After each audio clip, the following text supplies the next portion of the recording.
In this video, we'll be revealing how smart retirees live comfortably on just Social Security and pension income, while others sometimes tend to struggle even with massive portfolios with retirement spending confidence. And frankly, through working with retirees who have optimized guaranteed income sources versus those who just relied solely on their investments and savings, we've discovered that retirement income design, often beats account size for a sense of being able to spend well in retirement. And that's exactly why we're making this video today, to show you how to structure and optimize guaranteed income so that potentially it can provide more retirement happiness than just accumulating a massive portfolio. So let's get right into it. Look, many retirees believe that bigger portfolios automatically mean a better retirement. But time and time again, what we've seen is that the happiest retirees prove that that's not always all there is to the story. So what's their advantage? Well, in a lot of cases, they've optimized guaranteed income sources. This is things like Social Security, pensions, income annuities, rental real estate, other cash flow producing assets. And these income streams, in some cases, they're inflation adjusted, maybe more predictable, and they don't have as much susceptibility to market volatility or sequence of returns risk, which is the danger of withdrawing from investments during a down market. And so, hey, let's say that there's a situation where you've organized these things. Guaranteed income can be $60,000, $80,000 a year. Maybe that's roughly what you spend.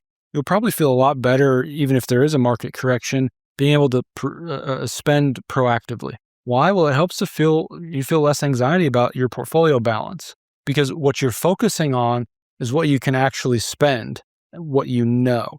Look, study after study shows, and this is true of my anecdotal evidence as well, that folks with guaranteed income that's higher, they tend to have higher satisfaction and confidence compared to those just relying on investments alone. So guaranteed income can provide some advantages, but the first step is Social Security optimization. This is the beginning of retirement income planning. And it's so important that it feels basic, right? But it's so important that we get this right, because this is the foundation of all of your income in retirement. Now, many folks know that if you delay benefits till full retirement age or even age 70, you can get a higher monthly amount than if you start at 62. That makes sense. And typically, people say that is about an 8% increase each year that you wait. Maybe that's more than you're getting with your other investments. Fine, I get it. But we have to customize a strategy for you. So let's say you do have higher benefits. Maybe you get a larger cost of living adjustment. With that compounds over time. That might be $500,000 a month in extra income every single month as long as you're alive. That's huge. But here's the key. That may not make sense for everyone. Maybe you are concerned about longevity and you want to make sure that you get your money back, right? Maybe it makes sense to claim at 62. So you should build a Social Security claiming strategy that's optimized to your situation. That means understanding all of your investments, understanding all of your guaranteed income, whether that's pensions, annuities, other assets, and starting with figuring out when you're gonna claim Social Security and why you're gonna claim Social Security. We call this coordination of benefits. Now, if you're married, this is another thing that we need to coordinate benefits for you and your spouse.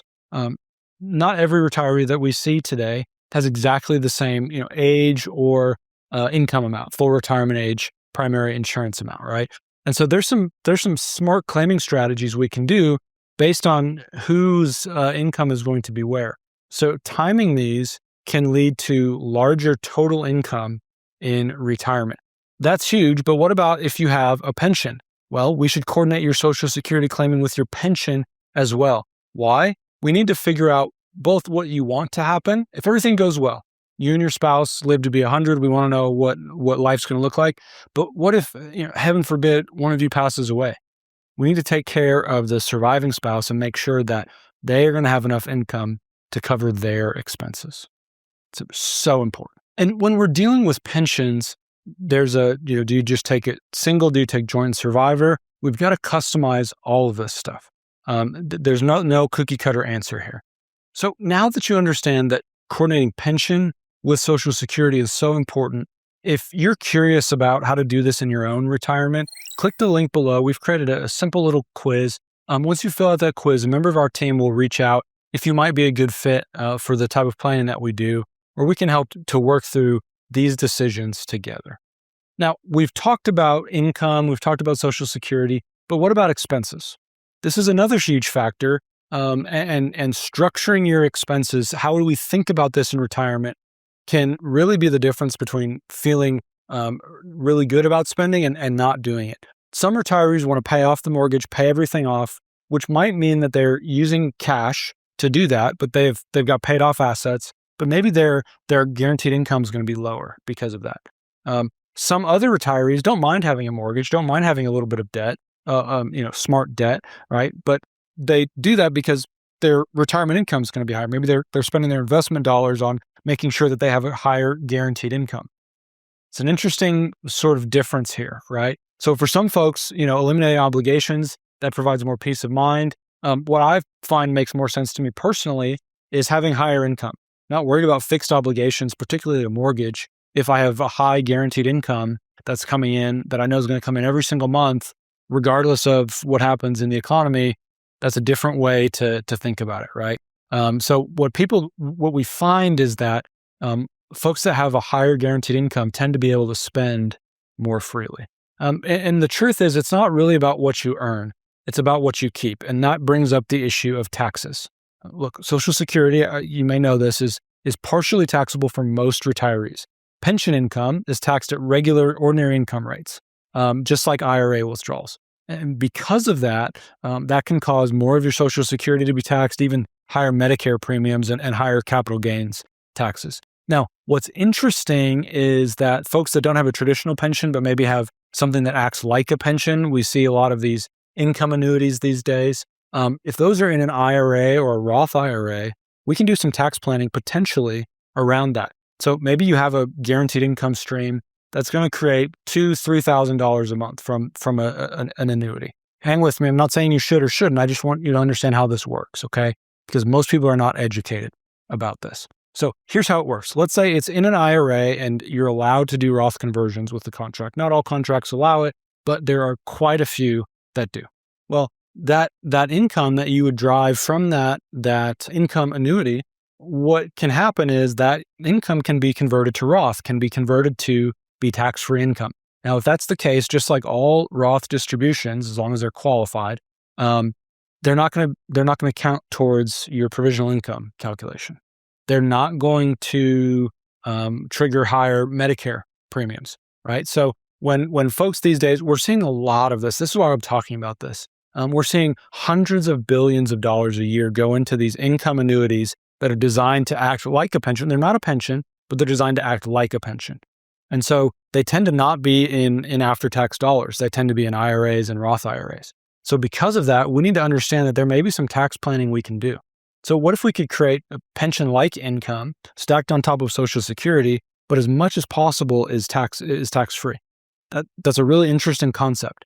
And so the big picture of this section is, I really want you to understand, it's not about how much you make. You might have $120,000, $150,000 a year income between Social Security and pension, but what's the after-tax number? That's what we need to hone in on. And what's the after-tax number that you actually need to fund the retirement that you want? That's what we're focused on. We need to coordinate all of these things together, starting with Social Security claiming, to understand how much can your portfolio, all of your different investments, whether they're annuities, real estate, other structured investments that create income, and Social Security, how much does all of that combine together? Let's remove what we expect taxes are going to be. That's your retirement paycheck. Now, is that going to be enough to fund your lifestyle?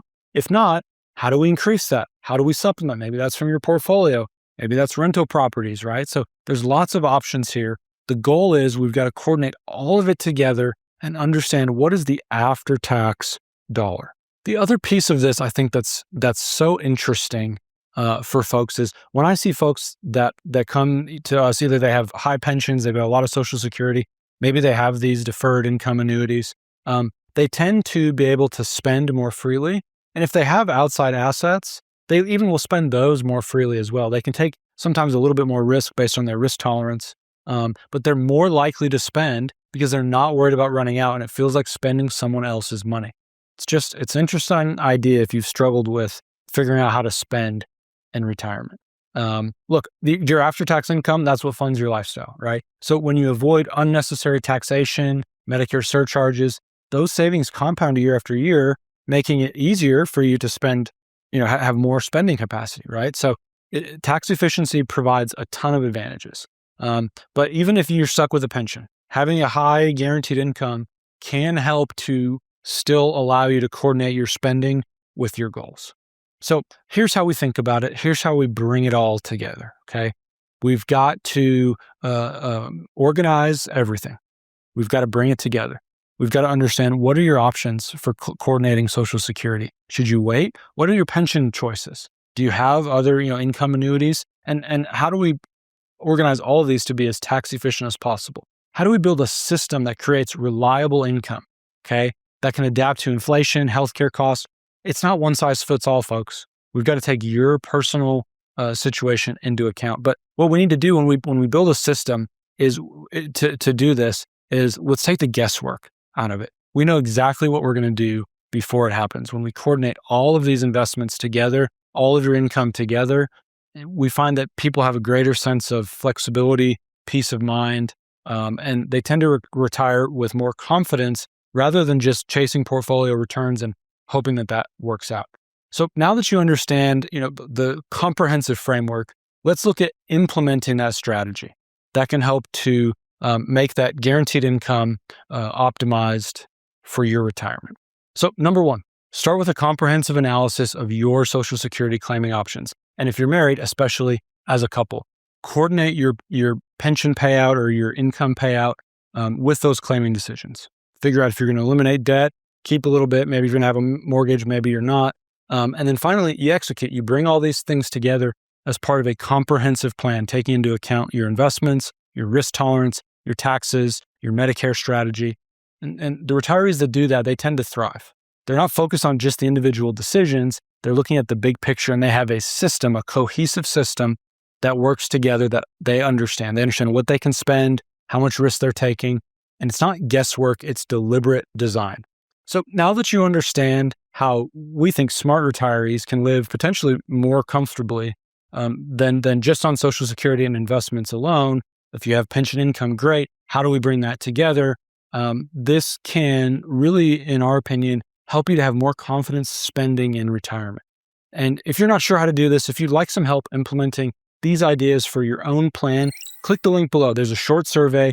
Once that's complete, my team will reach out personally to you to schedule a no cost, no obligation, just a quick chat to see if maybe we can help. Thanks for watching. Like, subscribe, and we'll see you in the next video.